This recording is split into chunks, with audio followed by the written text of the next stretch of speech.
beat Gervonta Tank Davis if he put on the right weight, put the right weight on, and, you know, have the lean muscle right, look fantastic, somewhere in the mid-150s, dare I say, close to 160. Again, I was about to spar, before I was about to spar Tank, he was sparring this big boy. A heavyweight. Heavyweight boy. And Tank hit that nigga, he hit him so hard that he was on the top of the rope just like this. In newly leaked footage, Gervonta Tank Davis reportedly drops a heavyweight sparring partner while preparing for his upcoming showdown with Jake Paul. The clip captures Davis's trademark power and surgical timing as he lands a devastating left hand that ends the session instantly.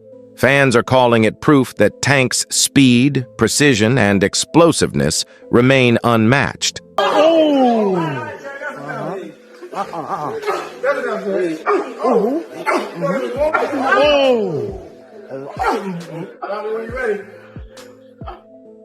Even against opponents far bigger than him.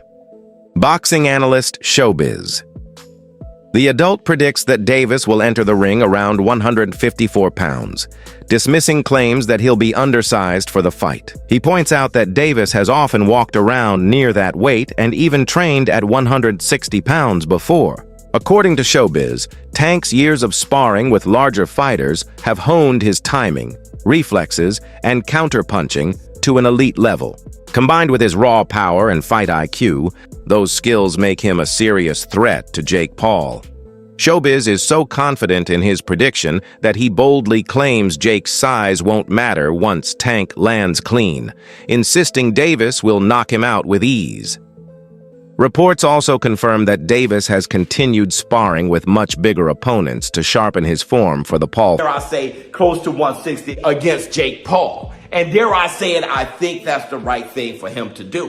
Why? I've been saying this. Number one, fighters need to start fighting closer to their walk-around weight. They're just healthier that way. They're just better and healthier that way. I mean, I know it's probably surprising them too. Like, that was the best I've seen Terrence Bud Crawford. Lamont Roach, he's fighting Pitbull at 140, coming from 130 and a pit stop at 135. You have Shakur Stevenson talking about fighting Teofimo Lopez. They're very close to making that fight at 140.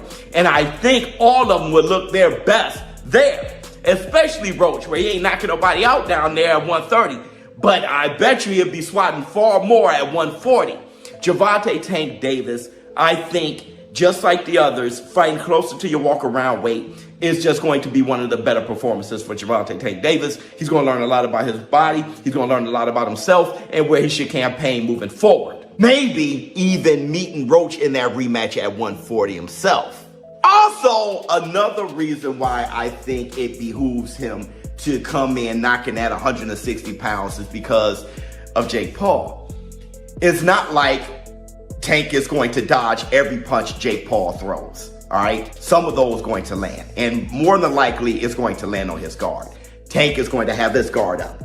We need for him to be solid enough, his foundation and his base solid enough, so when Jake Paul hits him with those shots, he doesn't go flying around. Fight. But that's nothing new for him. Since the early days of his career, Tank has tested himself against heavier fighters to perfect his precision and timing. His blend of speed, accuracy, and knockout power has always allowed him to handle the challenge with ease. Recent training footage shows a version of Gervonta Davis that looks sharper, leaner, and more focused than ever.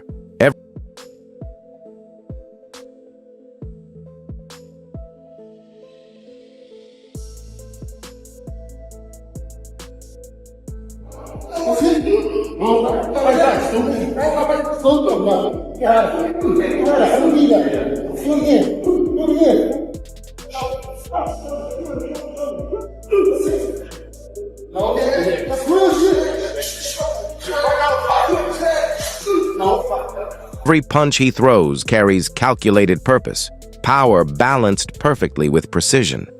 His footwork is light yet commanding, his rhythm controlled and deliberate. Observers say his conditioning looks better than it has in years, describing him as ready for war.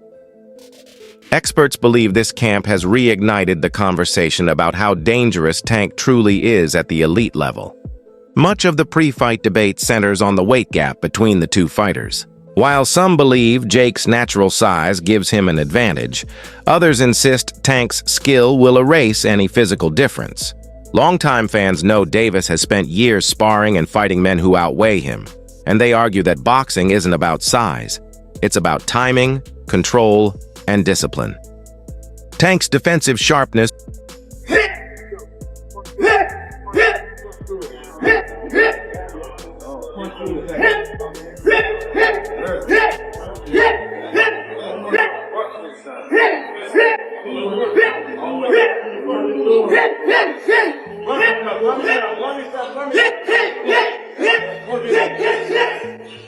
and counterpunching make him a nightmare for any opponent, no matter their weight. His team remains confident that he'll use Jake's aggression against him. For Davis, this fight isn't about proving who's stronger. It's about proving who's smarter. Outside the ring, Lamont Roach has stirred headlines by voicing his frustration with Davis, hinting at unresolved issues between them. Analysts say his tone carries a trace of envy, suggesting that his criticism may come more from resentment than rivalry. While Roach struggles with Tank's fame and success, Davis stays silent, letting his focus and training speak louder than any feud. Many experts argue that Gervonta Davis still doesn't get enough credit for what he's done for boxing. They note that fighters who share the ring with him often gain recognition afterward, proof of Tank's ability to elevate the sport. Happening. WBA lightweight champion Gervonta Davis, who's unbeaten in 31 professional contests, takes on the self-proclaimed problem child Jake Paul, one of the most influential and marketable global personalities. Paul and Davis square off in Miami after doubts around the fight being sanctioned in Georgia triggered a change in venue. Neither fighter can weigh more than 195 pounds. The weight is perhaps the most surprising factor. Paul has boxed most of his career around 200 pounds, the cruiserweight limit, but did tip the scales at 227 pounds when he faced off against Iron Mike Tyson last year. Davis, much smaller in stature, competes at the 135 pound mark and has also won world honours at super featherweight.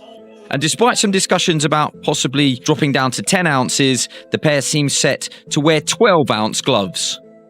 And in terms of distance, despite the exhibition tag, the fight will play out over 10 3-minute rounds with 3 scoring judges at ringside, but the result will not be officially recorded on their...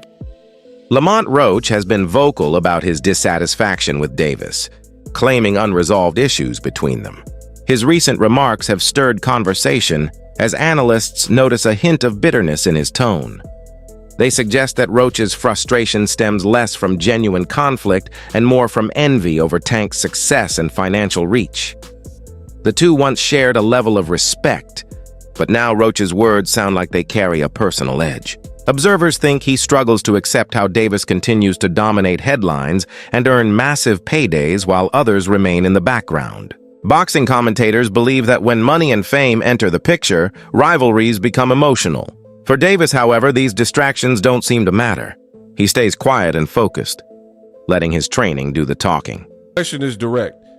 Reportedly, Tank's going to make $40 million around there to fight Jake Paul. Would you do the same thing if you were in this situation? And he's like, actually, this is what I explained before. You're beating around the bush. It's really a yes or no. I would do it. I would take the 40 mil, or I wouldn't take the 40 mil. But let's listen to this long, drawn out explanation. There's about $40 million that he's going to get paid. If you were in his shoes, wouldn't you do the same thing? See, now, this is something that I explain and express, and I hope everybody gets. That opportunity is an opportunity that you probably cannot pass up. But it's about how you handle it. It's about how you go about it. A lot of people don't know they actually exercise his rights to the rematch, so that contractually binds us to a fight. You cannot breach that unless you do what you have to do to handle the business, to be like, okay, well, we mutually agree to let you move on and or swindle around and fight Jake Paul for this money. If you think I'm going to sit back by the wayside and sit there and be like, well, even though I'm contracted to fight this guy for this amount of money on this certain day, I'm just gonna sit and be cool with, oh, he might not ever fight me, and he's gonna go fight and get paid and get this money, and I'm not supposed to get any. Boxing experts have repeatedly mentioned that Davis doesn't get enough credit for what he's accomplished.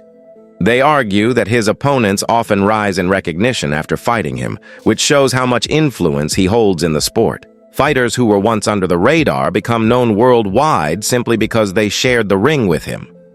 This pattern highlights Davis's star power and his ability to elevate anyone he faces. Critics who claim he hasn't fought strong enough competition are reminded that his presence alone can make or break a career. Analysts say his victories don't just define him as a knockout artist, but as someone who carries the weight of the entire boxing spotlight.